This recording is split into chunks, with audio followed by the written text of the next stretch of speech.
Hotel Mandara Kapu ಅರ್ಪಿಸುವ ಸ್ಪಂದನ ಸವಿರುಚಿ. ಈ ಕಾರ್ಯಕ್ರಮದ ಸಹ ಪ್ರಾಯೋಜಕರು Mahima coconut oil, Mahima industries, Subhash Nagar, Udupi.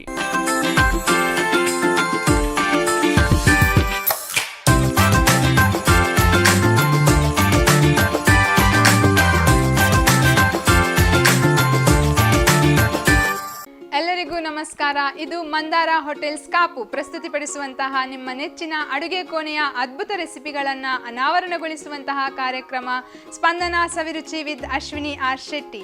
ಅದೇ ರೀತಿ ನಮ್ಮ ಈ ಕಾರ್ಯಕ್ರಮದ co sponsor Mahima pure coconut oil. ಈ ಕಾರ್ಯಕ್ರಮಕ್ಕೆ ತಮಗೆಲ್ಲರಿಗೂ ಆತ್ಮೀಯವಾದಂತಹ ಸ್ವಾಗತ. ಓಕೆ ಮೇಡಮ್, ನಮ್ಮ ಕಾರ್ಯಕ್ರಮಕ್ಕೆ ಆತ್ಮೀಯವಾದಂತಹ ಸ್ವಾಗತ.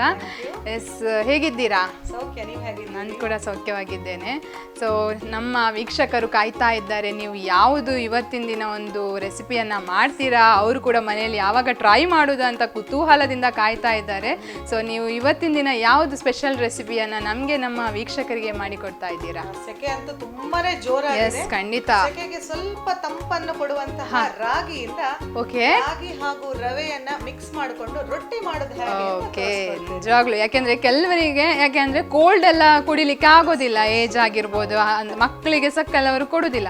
ಸೊ ಹಾಗಾಗಿ ತಂಪಾಗ್ಲಿಕ್ಕೋಸ್ಕರ ಬಿಸಿ ಬಿಸಿಯಾಗಿ ರಾಗಿಯನ್ನ ಮಾಡ್ತಾ ಇದ್ದೀರಾ ರೊಟ್ಟಿ. ಖಂಡಿತ ಇನ್ಸ್ಟೆಂಟ್ ಬ್ರೇಕ್ಫಾಸ್ಟ್ ರೆಸಿಪಿ ಅಂತ ಹೇಳ್ಬೋದು. ಓಕೆ ಮೇಡಮ್, ನೀವು ಮಾಡ್ತಿರುವಂತಹ ರೆಸಿಪಿಗೆ ನಿಮಗೆ all the best. Thank you. ರಾಗಿ ಹಾಗೂ ರವೆ ರೊಟ್ಟಿ ಮಾಡಲಿಕ್ಕೆ ಬೇಕಾಗಿರುವ ಇಂಗ್ರೀಡಿಯೆಂಟ್ಸ್: 1 ಬೌಲ್ನಷ್ಟು ರಾಗಿ ಹಿಟ್ಟು, ನಾನು ಪ್ಯಾಕೆಟಲ್ಲಿ ಬರುವಂಥ ಹಿಟ್ಟನ್ನೇ ತಗೊಂಡಿದ್ದೇನೆ. 3/4 ಬೌಲ್ನಷ್ಟು ರವೆ, ಸಣ್ಣಗೆ ಕಟ್ ಮಾಡಿಟ್ಟ ಕೊತ್ತಂಬರಿ ಸೊಪ್ಪು, ಸ್ವಲ್ಪ ಉಪ್ಪು, 1 ರಿಂದ 2 ಟೇಬಲ್ ಸ್ಪೂನ್ ಸಕ್ಕರೆ, 1 ಇಂಚಿನಷ್ಟು ತುರಿದಿಟ್ಟ ಶುಂಠಿ, 1 ಕಾಯಿ ಮೆಣಸು, 1 ಈರುಳ್ಳಿಯನ್ನು ಕಟ್ ಮಾಡಿಟ್ಟಿದ್ದೇನೆ, 1 ಬೌಲ್ನಷ್ಟು ಮೊಸರು, 1 ಕ್ಯಾರೆಟ್ ತುರಿದಿಟ್ಟಂಥದ್ದು, ಕಾಯಿಸ್ಕೊಳ್ಳಿಕ್ಕೆ ಸ್ವಲ್ಪ ತುಪ್ಪ ಹಾಗೂ ಕನ್ಸಿಸ್ಟೆನ್ಸಿನ ಅಡ್ಜಸ್ಟ್ ಮಾಡಲಿಕ್ಕೆ ನೀರು. ಮೊದಲಿಗೆ ಈ ಎಲ್ಲ ಇಂಗ್ರೀಡಿಯೆಂಟ್ಸ್ಗಳನ್ನು ಮಿಕ್ಸ್ ಮಾಡಿಕೊಳ್ಳುವ.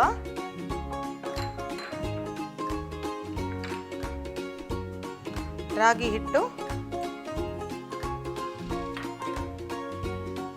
ರವೆ, ಈರುಳ್ಳಿ, ಸೀಸನ್ನಲ್ಲಾಗಿ ಸಿಗುವಂಥ ಯಾವುದೇ ಸೊಪ್ಪುಗಳನ್ನು ಸಹ ಯೂಸ್ ಮಾಡ್ಕೊಳ್ಬಹುದು. ಕೊತ್ತಂಬರಿ ಸೊಪ್ಪು, ಮೆಂತ್ಯ ಸೊಪ್ಪು ಅಲ್ಲದೆ ಸಬ್ಬಸಿಗೆ ಸೊಪ್ಪು, ಪಾಲಕ್ ಸೊಪ್ಪನ್ನು ಸಣ್ಣಗೆ ಕಟ್ ಮಾಡಿ ಸಹ ಹಾಕ್ಕೊಳ್ಬಹುದು. ಶುಂಠಿ, ರುಚಿಗೆ ತಕ್ಕಷ್ಟು ಉಪ್ಪು, ಸಕ್ಕರೆಯನ್ನು ಸ್ಕಿಪ್ ಮಾಡೋದು ಬೇಡ. ಸಕ್ಕರೆ ಬೇಡ ಹೇಳುವವರು ಬೆಲ್ಲವನ್ನು ಹಾಕ್ಕೊಳ್ಬಹುದು. ಕಾಯಿ ಮೆಣಸು, ಕ್ಯಾರೆಟ್, ಕ್ಯಾಪ್ಸಿಕಮ್ ಸಣ್ಣದು ಕಟ್ ಮಾಡ್ಕೊಂಡು ಹಾಕ್ಕೊಳ್ಬಹುದು, ಸಣ್ಣಗೆ ಹೆಚ್ಚಿಕೊಂಡು. ಡ್ರೈ ಇಂಗ್ರೀಡಿಯೆಂಟ್ಸ್ಗಳನ್ನು ಒಮ್ಮೆ ಮಿಕ್ಸ್ ಕೊಟ್ಟು ನಂತರ ಮೊಸರನ್ನು ಹಾಕ್ಕೊಳ್ಳುವ.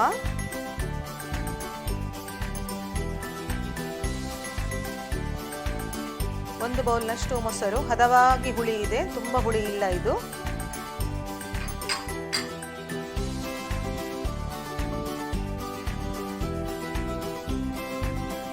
ರೊಟ್ಟಿ ತಟ್ಟಲಿಕ್ಕೆ ಎಷ್ಟು ಬೇಕು ಅಷ್ಟು ಕನ್ಸಿಸ್ಟೆನ್ಸಿ ಇರಬೇಕು. ಇದಕ್ಕೆ ಸ್ವಲ್ಪ ನೀರನ್ನು ಹಾಕ್ಕೊಳ್ತೇನೆ.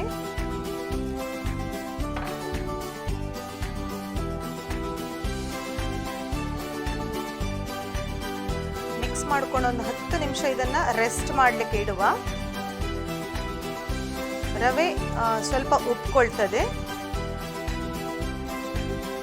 ಮತ್ತೆ ಬೇಕಿದ್ರೆ ಸ್ವಲ್ಪ ನೀರನ್ನು ಹಾಕ್ಕೊಳ್ಬಹುದು. ಎಸ್, ಕರೆಕ್ಟಾಗಿ ಮಿಕ್ಸ್ ಆಗಿದೆ. ಈಗ 10 ನಿಮಿಷ ಇದನ್ನು ಹೀಗೆ ರೆಸ್ಟ್ ಮಾಡಲಿಕ್ಕೆ ಇಡುವ. 5 ನಿಮಿಷದ ನಂತರ ಕೈಗೆ ಸ್ವಲ್ಪ ಎಣ್ಣೆ ಅಥವಾ ತುಪ್ಪವನ್ನು ಸವರ್ಕೊಂಡು ಬಾಳೆ ಎಲೆಗೂ ಸ್ವಲ್ಪ ರಬ್ ಮಾಡಿದೆ. ನೋಡಿ, ಈ ಥರ ಕನ್ಸಿಸ್ಟೆನ್ಸಿ ಇದೆ. ಇದನ್ನು ಈ ಥರ ತಟ್ಕೊಂಡು, ರವೆ ನಾನಿಲ್ಲಿ ಬಾಂಬೆ ರವವನ್ನು ತಗೊಂಡಿದ್ದೇನೆ. ಚಿರೋಟಿ ರವೆ ಇದೆ ಅಂತ ಹೇಳುವವರು ಅದನ್ನು ಸಹ ಹಾಕ್ಕೊಳ್ಬಹುದು.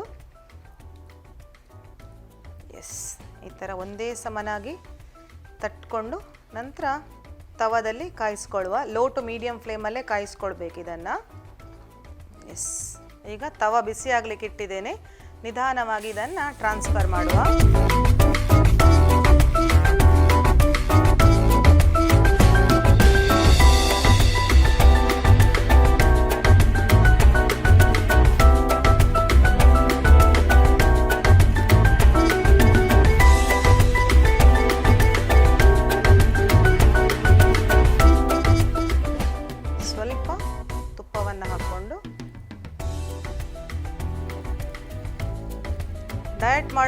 ಆಲಿವ್ ಆಯಿಲನ್ನು ಸಹ ಹಾಕ್ಕೊಳ್ಬಹುದು.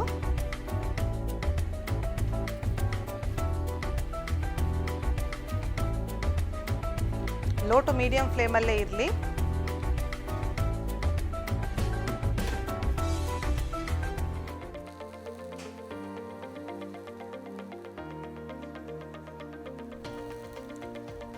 ನಾನು ಆಗಲೇ ಹೇಳಿದ ಹಾಗೆ ಮೆಂತ್ಯ ಸೊಪ್ಪು, ಸಬ್ಬಸಿಗೆ ಸೊಪ್ಪನ್ನು ಹಾಕ್ಕೊಂಡ್ರೆ ಸ್ವಲ್ಪ ಡಿಫ್ರೆಂಟ್ ಆಗಿರುವ ಅರೋಮಾ ಮತ್ತು ಟೇಸ್ಟ್ ಬರ್ತದೆ.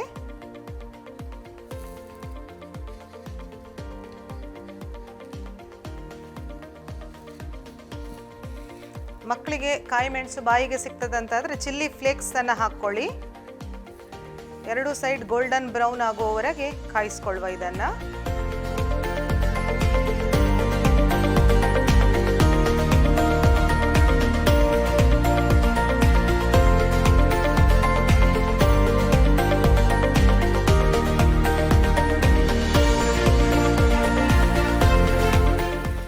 ನೋಡಿ ಎಷ್ಟು ಚೆನ್ನಾಗಿ ಕಲರ್ಫುಲ್ ಆಗಿದೆ ಅಂತ.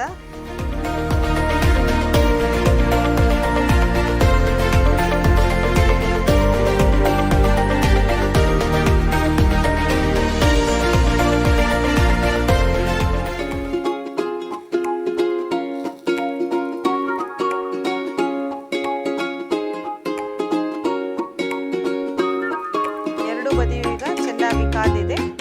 ಸರ್ವಿಂಗ್ ಪ್ಲೇಟಿಗೆ ಟ್ರಾನ್ಸ್ಫರ್ ಮಾಡುವ.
ನೋಡಿ ಬಿಸಿ ಬಿಸಿ ರಾಗಿ ರವೆ ರೊಟ್ಟಿ ರೆಡಿ ಆಗಿದೆ.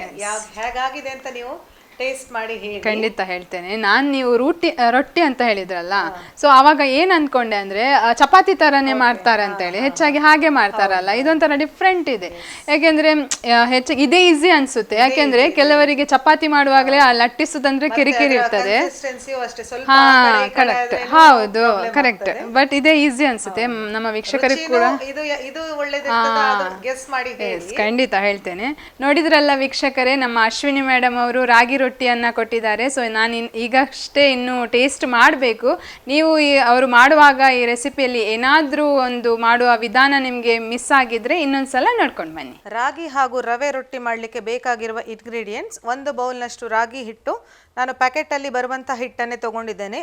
3/4 ಬೌಲ್ನಷ್ಟು ರವೆ, ಸಣ್ಣಗೆ ಕಟ್ ಮಾಡಿಟ್ಟ ಕೊತ್ತಂಬರಿ ಸೊಪ್ಪು, ಸ್ವಲ್ಪ ಉಪ್ಪು, 1 ರಿಂದ 2 ಟೇಬಲ್ ಸ್ಪೂನ್ ಸಕ್ಕರೆ, 1 ಇಂಚಿನಷ್ಟು ತುರಿದಿಟ್ಟ ಶುಂಠಿ, 1 ಕಾಯಿ ಮೆಣಸು, 1 ಈರುಳ್ಳಿಯನ್ನು ಕಟ್ ಮಾಡಿಟ್ಟಿದ್ದೇನೆ, 1 ಬೌಲ್ನಷ್ಟು ಮೊಸರು, 1 ಕ್ಯಾರೆಟ್ ತುರಿದಿಟ್ಟಂಥದ್ದು, ಕಾಯಿಸ್ಕೊಳ್ಳಿಕ್ಕೆ ಸ್ವಲ್ಪ ತುಪ್ಪ ಹಾಗೂ ಕನ್ಸಿಸ್ಟೆನ್ಸಿನ ಅಡ್ಜಸ್ಟ್ ಮಾಡಲಿಕ್ಕೆ ನೀರು. ಮೊದಲಿಗೆ ಈ ಎಲ್ಲ ಇಂಗ್ರೀಡಿಯೆಂಟ್ಸ್ಗಳನ್ನು ಮಿಕ್ಸ್ ಮಾಡಿಕೊಳ್ಳುವ.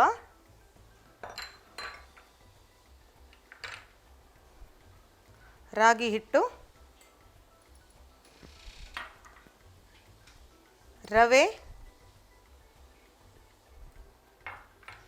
ಈರುಳ್ಳಿ, ಸೀಸನ್ನಲ್ಲಾಗಿ ಸಿಗುವಂಥ ಯಾವುದೇ ಸೊಪ್ಪುಗಳನ್ನು ಸಹ ಯೂಸ್ ಮಾಡ್ಕೊಳ್ಬಹುದು. ಕೊತ್ತಂಬರಿ ಸೊಪ್ಪು, ಮೆಂತ್ಯ ಸೊಪ್ಪು ಅಲ್ಲದೆ ಸಬ್ಬಸಿಗೆ ಸೊಪ್ಪು, ಪಾಲಕ್ ಸೊಪ್ಪನ್ನು ಸಣ್ಣಗೆ ಕಟ್ ಮಾಡಿ ಸಹ ಹಾಕ್ಕೊಳ್ಬಹುದು. ಶುಂಠಿ, ರುಚಿಗೆ ತಕ್ಕಷ್ಟು ಉಪ್ಪು, ಸಕ್ಕರೆಯನ್ನು ಸ್ಕಿಪ್ ಮಾಡೋದು ಬೇಡ. ಸಕ್ಕರೆ ಬೇಡ ಹೇಳುವವರು ಬೆಲ್ಲವನ್ನು ಹಾಕ್ಕೊಳ್ಬಹುದು. ಕಾಯಿ ಮೆಣಸು, ಕ್ಯಾರೆಟ್, ಕ್ಯಾಪ್ಸಿಕಮ್ ಸಣ್ಣದು ಕಟ್ ಮಾಡ್ಕೊಂಡು ಹಾಕ್ಕೊಳ್ಬಹುದು, ಸಣ್ಣಗೆ ಹೆಚ್ಚಿಕೊಂಡು. ಡ್ರೈ ಇಂಗ್ರೀಡಿಯೆಂಟ್ಸ್ಗಳನ್ನು ಒಮ್ಮೆ ಮಿಕ್ಸ್ ಕೊಟ್ಟು ನಂತರ ಮೊಸರನ್ನು ಹಾಕ್ಕೊಳ್ಳುವ.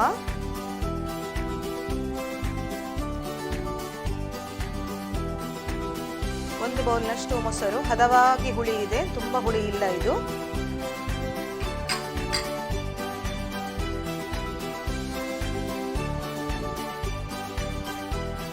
ರೊಟ್ಟಿ ತಟ್ಟಲಿಕ್ಕೆ ಎಷ್ಟು ಬೇಕು ಅಷ್ಟು ಕನ್ಸಿಸ್ಟೆನ್ಸಿ ಇರಬೇಕು ಇದಕ್ಕೆ.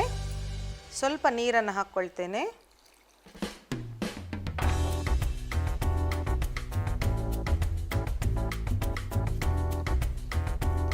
ಮಿಕ್ಸ್ ಮಾಡ್ಕೊಂಡು ಒಂದು 10 ನಿಮಿಷ ಇದನ್ನು ರೆಸ್ಟ್ ಮಾಡಲಿಕ್ಕೆ ಇಡುವ.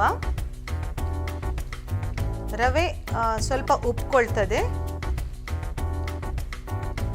ಮತ್ತೆ ಬೇಕಿದ್ರೆ ಸ್ವಲ್ಪ ನೀರನ್ನು ಹಾಕ್ಕೊಳ್ಬಹುದು.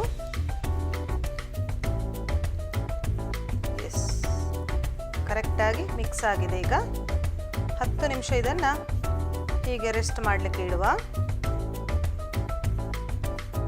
5 ನಿಮಿಷದ ನಂತರ ಕೈಗೆ ಸ್ವಲ್ಪ ಎಣ್ಣೆ ಅಥವಾ ತುಪ್ಪವನ್ನು ಸವರ್ಕೊಂಡು ಬಾಳೆ ಎಲೆಗೂ ಸ್ವಲ್ಪ ರಬ್ ಮಾಡಿದೆ. ಈ ಥರ ಕನ್ಸಿಸ್ಟೆನ್ಸಿ ಇದೆ. ಇದನ್ನು ಈ ಥರ ತಟ್ಕೊಂಡು, ರವೆ ನಾನಿಲ್ಲಿ ಬಾಂಬೆ ರವವನ್ನು ತಗೊಂಡಿದ್ದೇನೆ. ಚಿರೋಟಿ ರವೆ ಇದೆ ಅಂತ ಹೇಳುವವರು ಅದನ್ನು ಸಹ ಹಾಕ್ಕೊಳ್ಬಹುದು. ಈ ಥರ ಒಂದೇ ಸಮನಾಗಿ ತಟ್ಕೊಂಡು ನಂತರ ತವದಲ್ಲಿ ಕಾಯಿಸ್ಕೊಳ್ಳುವ. ಲೋ ಟು ಮೀಡಿಯಂ ಫ್ಲೇಮಲ್ಲೇ ಕಾಯಿಸ್ಕೊಳ್ಬೇಕು ಇದನ್ನು. ಈಗ ತವ ಬಿಸಿ ಆಗಲಿಕ್ಕೆ ಇಟ್ಟಿದ್ದೇನೆ. ನಿಧಾನವಾಗಿ ಇದನ್ನು ಟ್ರಾನ್ಸ್ಫರ್ ಮಾಡುವ.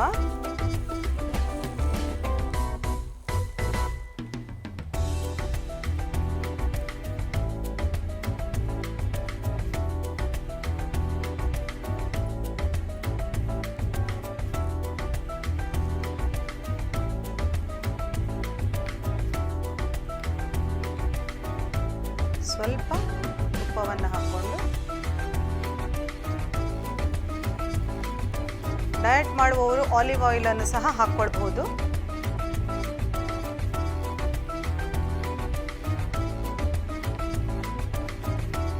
ಲೋ ಟು ಮೀಡಿಯಂ ಫ್ಲೇಮಲ್ಲೇ ಇರಲಿ.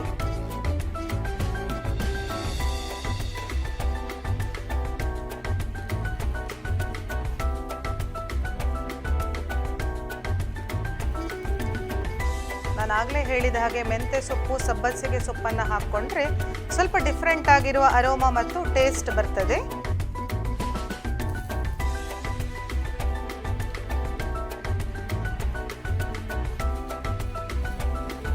ಮಕ್ಕಳಿಗೆ ಕಾಯಿ ಮೆಣಸು ಬಾಯಿಗೆ ಸಿಗ್ತದಂತಾದರೆ ಚಿಲ್ಲಿ ಫ್ಲೇಕ್ಸ್ ಅನ್ನು ಹಾಕ್ಕೊಳ್ಳಿ. ಎರಡು ಸೈಡ್ ಗೋಲ್ಡನ್ ಬ್ರೌನ್ ಆಗುವವರೆಗೆ ಕಾಯಿಸ್ಕೊಳ್ಳುವ ಇದನ್ನು.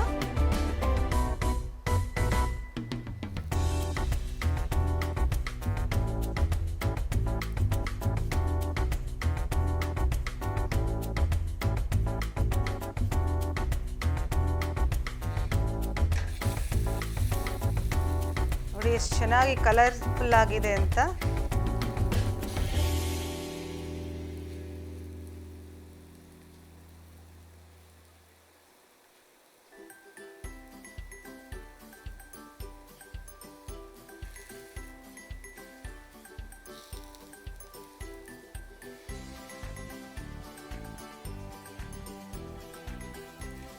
ಎರಡು ಬದಿಯೂ ಈಗ ಚೆನ್ನಾಗಿ ಕಾದಿದೆ.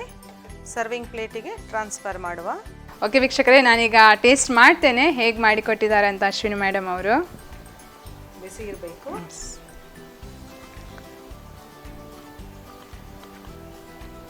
ವಾವ್, ಟೇಸ್ಟ್ ಇದೆ. ನೀವು ಹೇಳಿದ ಹಾಗೆ ನಾವು ಚಪಾತಿ ಮಾಡಿ ಆ ರೀತಿ ತಿನ್ನೋದಕ್ಕಿಂತಲೂ ಇದೊಂಥರ ಸಾಫ್ಟ್ ಆಗಿರ್ತದೆ. ಕೆಲವರಿಗೆ ಅಂದರೆ ಏಜ್ ಆದವರಿಗೆಲ್ಲ ತಿನ್ನಲಿಕ್ಕೆ ಸಹ ಕಷ್ಟ ಆಗ್ತದೆ. ಸಣ್ಣ ಮಕ್ಕಳಿಗೆ ಸಹ ಸ್ವಲ್ಪ ಅದು ಚಪಾತಿ ಅಂದರೆ ಕಚ್ಚುದು ಸ್ವಲ್ಪ ಕಿರಿಕಿರಿ ವಿಷಯ ಬೇಕಾಗ್ತದೆ. ಇದು ಹಾಗೇನಿಲ್ಲ, ತುಪ್ಪ ಕೂಡ ಹಾಕಿದ್ದೀರಾ. ತುಂಬ ಟೇಸ್ಟ್ ಆಗಿದೆ ಮೇಡಮ್, ತುಂಬಾ ಥ್ಯಾಂಕ್ಸ್. ಇಂಥ ಒಂದು ರುಚಿಕರವಾಗಿರುವಂತಹ, ಅದೇ ನೀವು ಹೇಳಿದ ಪ್ರಕಾರ ಈ ಶೆಕೆಗಂತೂ ಅಂದ್ರೆ ಕೆಲವರಿಗೆ ಕೋಲ್ಡ್ ಎಲ್ಲ ಕುಡ್ಲಿಕ್ಕೆ ಆಗದವರಿಗೆ ತುಂಬಾನೇ ಕರೆಕ್ಟ್ ಕರೆಕ್ಟ್ ಹೌದು. ಎಸ್ ವೀಕ್ಷಕರೇ, ನಿಜವಾಗ್ಲೂ ವೀಕ್ಷಕರೇ ತುಂಬಾನೇ ಟೇಸ್ಟ್ ಆಗಿದೆ. ನಿಜವಾಗ್ಲೂ ನೀವು ಮನೆಯಲ್ಲಿ ಟ್ರೈ ಮಾಡಿ. ಯಾಕೆಂದ್ರೆ ಈ ಶೆಕೆಗಾಲದಲ್ಲಿ ಮೇಡಮ್ ಹೇಳಿದ ಹಾಗೆ ಅಂದರೆ ಕೆಲವರಿಗೆಲ್ಲ ಕೋಲ್ಡ್ ಎಲ್ಲ ಇಷ್ಟಪಡಲ್ಲ ಕುಡಿಯೋದಕ್ಕೆ. ಸೊ ತಮ್ಮ ದೇಹವನ್ನು ತಂಪಾಗಿ ಇಟ್ಕೊಳ್ಬೇಕಂತ ಆದರೆ ಇಂತಹ ರೆಸಿಪಿಗಳನ್ನು ಮಾಡಿ ತಿನ್ಬೋದು, ಟೆನ್ಷನ್ ಮಾಡ್ಕೊಳ್ಬೇಡಿ. ಸೊ ನೀವು ಕೂಡ ಮನೆಯಲ್ಲಿ ಟ್ರೈ ಮಾಡಿ. ಓಕೆ ಮೇಡಮ್, ತುಂಬಾ ಥ್ಯಾಂಕ್ಸ್ ಇಂಥ ಒಂದು ಟೇಸ್ಟಿ ರೆಸಿಪಿಯನ್ನು ನಮಗೆ ನಮ್ಮ ವೀಕ್ಷಕರಿಗೆ ಹೇಳಿಕೊಟ್ಟಿರೋದಕ್ಕೆ. ಎಸ್ ವೀಕ್ಷಕರೇ, ನೋಡಿದ್ರಲ್ಲ ನಮ್ಮ ಅಶ್ವಿನಿ ಮೇಡಮ್ ಅವರು ಒಂದು ರಾಗಿ ರೊಟ್ಟಿಯನ್ನು ಹೇಳಿಕೊಟ್ಟಿದ್ರು. ತುಂಬಾ ಟೇಸ್ಟ್ ಆಗಿತ್ತು. ಸೊ ನೀವು ಕೂಡ ಮನೆಯಲ್ಲಿ ಟ್ರೈ ಮಾಡಿ ನೋಡಿ. ಮುಂದಿನ ಕಾರ್ಯಕ್ರಮದಲ್ಲಿ ನಾನು ಹಾಗೂ ಅಶ್ವಿನಿ ಮೇಡಮ್ ಅವರು ಖಂಡಿತವಾಗಿ ಇನ್ನೊಂದು ಹೊಸ ರೆಸಿಪಿ ಜೊತೆ ಬರ್ತೇವೆ. ಇದು ಮಂದಾರ ಹೋಟೆಲ್ಸ್ ಕಾಪು ಅರ್ಪಿಸುವಂತಹ ಕಾರ್ಯಕ್ರಮ. ಅದೇ ರೀತಿ ನಮ್ಮ ಕೋ ಸ್ಪಾನ್ಸರ್ ಆಗಿ ಮಹಿಮಾ ಪ್ಯೂರ್ ಕೊಕೊನಟ್ ಆಯಿಲ್. ಧನ್ಯವಾದಗಳು. ಹೋಟೆಲ್ ಮಂದಾರ ಕಾಪು ಅರ್ಪಿಸುವ ಸ್ಪಂದನ ಸವಿರುಚಿ. ಈ ಕಾರ್ಯಕ್ರಮದ ಸಹ ಪ್ರಾಯೋಜಕರು Mahima coconut oil, Mahima industries, Subhash Nagar, Udupi.